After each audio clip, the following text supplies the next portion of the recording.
On a seemingly ordinary autumn evening, the luxury cruise liner Ethereal Majesty set sail from Miami, bound for the crystal-clear waters of the Caribbean.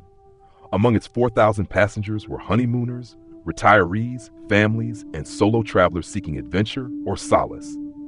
The ship promised opulence, relaxation, and endless entertainment, but it carried an unsettling secret, one that would never make the glossy brochures. From the moment the ship departed, an inexplicable tension seemed to permeate the air. Some passengers reported feeling lightheaded, others uneasy. A seasoned crew member, Susan, noted something unusual about the waves. Despite the weather being calm, the sea seemed darker than normal, as if concealing something malevolent beneath the surface. 3 nights into the voyage, passengers in cabins near the stern began hearing faint knocking on their doors. Initially dismissed as children playing pranks or a crew member on night duty, the knocking grew louder and more insistent. When passengers opened their doors, no one was there. Security footage showed empty hallways during these occurrences. On the 4th night, the cruise's social media influencer, Lexi, live-streamed from her balcony. As she addressed her followers, her viewers noticed something in the background. A shadowy figure stood on a lower deck, motionless, staring up at her. Lexi turned her camera to look, but the figure was gone. The live chat exploded with comments, some joking about ghosts, others urging her to investigate. She laughed it off, but her followers would later swear the figure moved closer each time she turned the camera away. That same night, the ship's lights flickered for several minutes, plunging the passengers into brief chaos. When the lights stabilized, a frantic announcement came over the PA system. If anyone is unaccounted for, please report to the nearest crew member immediately. Rumors spread quickly. A young woman was missing. Friends claimed she'd gone to the upper deck to stargaze, but when they went to check on her, she was gone. The ship's captain reassured passengers that they were conducting a thorough search, but whispers of man overboard and something pulled her buzzed among the crowd. As the days wore on, the mood shifted dramatically. Passengers who had been vibrant and full of life now appeared pale and withdrawn. Others complained of nightmares so vivid they refused to sleep. In hushed conversations, they spoke of dreams featuring the same thing, a figure standing at the foot of their beds, watching them in silence before whispering their names. Those who heard it claimed the voice was wet, like the gurgling of water. Then came the morning of the 6th day. Susan, the crew member, discovered wet footprints leading from the ship's pool, but the deck was dry and the pool was closed for maintenance. The footprints trailed into the main dining hall and vanished in the center of the room. That evening, passengers reported the same knocking on their doors, now louder and more frantic. Some said the knocks weren't just on their doors, but on their walls, as if something was trying to break in. The crescendo came on the final night. The ship's emergency alarms blared, and the captain urged all passengers to assemble at designated muster stations. People emerged from their rooms in a panic, some claiming to have seen the shadowy figure moving through the halls. When everyone was accounted for, the captain spoke in a strained voice, revealing that 3 more passengers were missing. Crew members armed with flashlights scoured the ship, but the missing were never found. As dawn approached and the Ethereal Majesty neared its destination, the terror finally subsided. Passengers disembarked, visibly shaken and eager to leave the ship behind. Susan and a few other crew members, however, remained aboard to prepare for the next voyage. While cleaning the lower decks, Susan found a message scrawled in condensation on a porthole: "Not finished." Despite the cruise line's best efforts to cover up the events, the story spread. Former passengers spoke of recurring nightmares, the sensation of being watched, and an unshakable feeling that something from the ship had followed them home. The Ethereal Majesty continues to sail, its ticket still sought after by thrill seekers and skeptics alike. But those who board are warned by whispers from former passengers, you might not come back alone. Story number 2. On a crisp, starless night, the luxury cruise liner Midnight Reverie sliced through the black expanse of the Atlantic, its towering decks alive with music and laughter. The ship was embarking on its highly anticipated Legends of the Sea tour, marketed as a voyage steeped in maritime folklore and ghostly tales. What began as lighthearted fun would soon twist into a harrowing descent into terror. From the first night, passengers noticed something peculiar. The ship's clocks weren't syncing with their personal devices. Phones would flash nonsensical times, 4:44 a.m., 11:11 p.m., even as the onboard clocks remained steadfast. Crew members shrugged off complaints, blaming satellite interference, but some passengers swore they felt disoriented, as if time itself was slipping away. On the third evening, the ship's theater hosted a seance as part of its themed entertainment. The room was packed with guests eager for a thrill, led by a renowned medium named Elise Crane. She began by recounting a tale about the Phantom Ship, a vessel lost to a mysterious fog centuries ago, whose crew was said to haunt the seas. As Elise lit a candle to begin the seance, the room fell into an unnatural silence. The hum of the ship's engine seemed to vanish. Elise closed her eyes, and within moments her demeanor changed. She gripped the table tightly, her knuckles whitening as she whispered, "They're here." The candle flickered violently, and a deafening bang echoed through the theater, causing the lights to cut out. When they flickered back on, Elise was unconscious, her eyes wide open and fixed on the ceiling. Her voice, cold and guttural, rasped, "The ship is theirs now." Panic rippled through the theater as staff ushered people out, dismissing the incident as an elaborate performance. But Elise was taken to the infirmary, where she remained unresponsive, muttering incoherent phrases like "fog swallowing souls" and "below deck." That night, passengers in the lower cabins reported hearing whispers through the walls.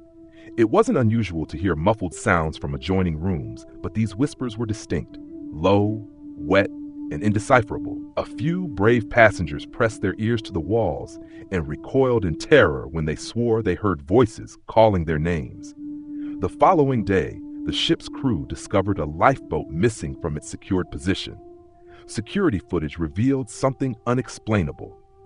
Around 3:15 a.m., the camera captured a group of passengers, ones who were supposedly asleep in their cabins, silently boarding the lifeboat and lowering it into the sea.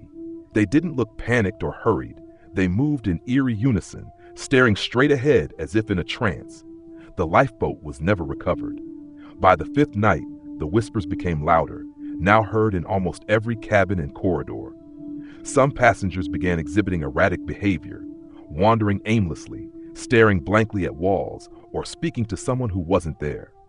A mother was found sobbing uncontrollably in the playroom, clutching her son's shoes. She insisted she'd only looked away for a moment, but the boy had vanished. Desperation gripped the ship. The captain ordered a search of the entire vessel, but it yielded no answers. Instead, crew members reported bizarre phenomena: pools of salt water in areas far from any deck, the overpowering stench of seaweed in the dining hall, and strange fog-like tendrils creeping through the lower levels. The climax came on the seventh night. The ship's horn blared repeatedly, a sound so jarring it woke every passenger.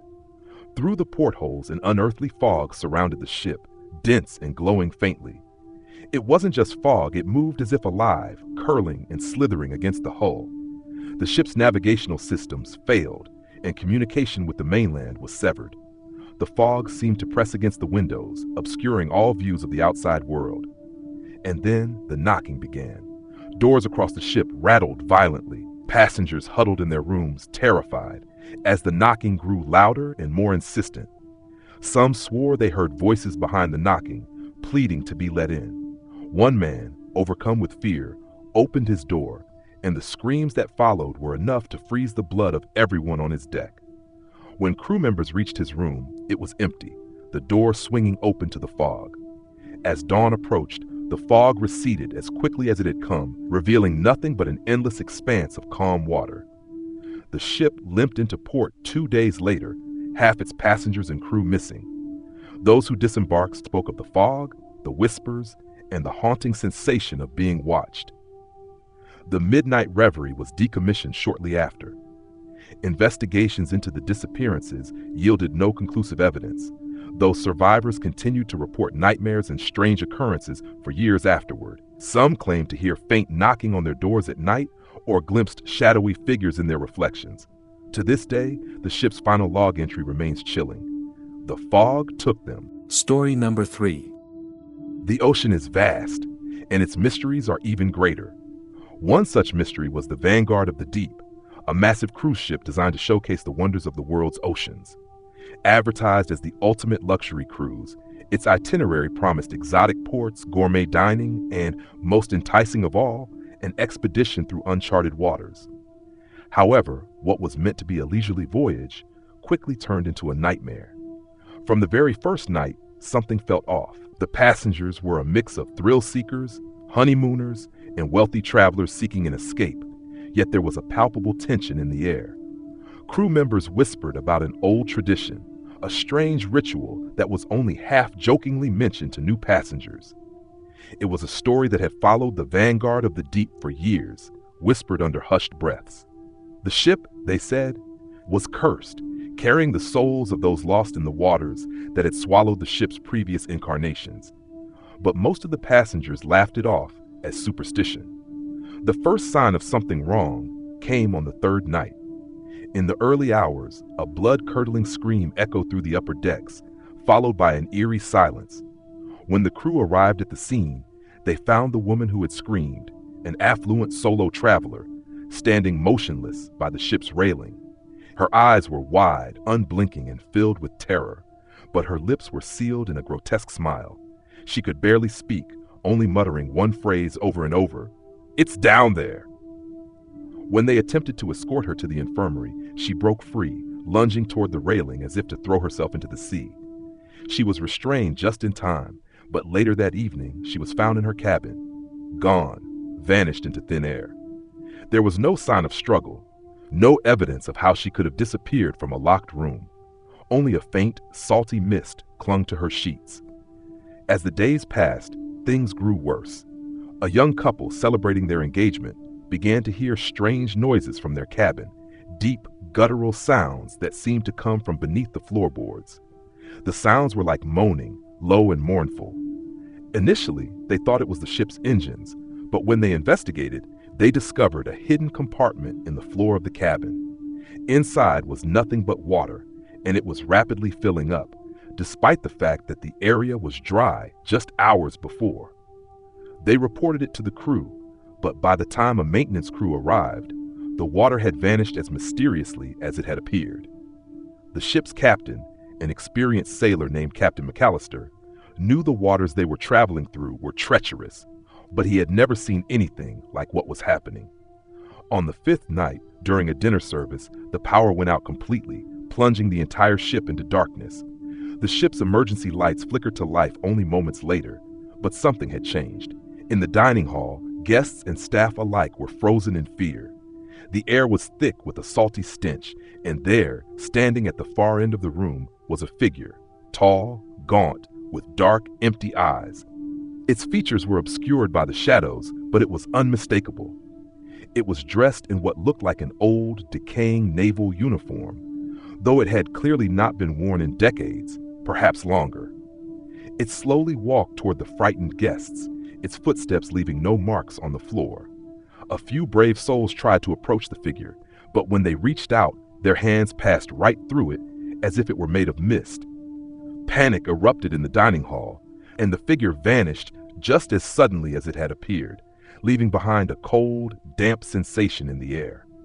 Captain McAllister, now visibly shaken, ordered the ship to change course, but the instruments seemed to malfunction. The ship was lost, its navigation systems twisted, leading them in circles. To make matters worse, strange phenomena began to multiply.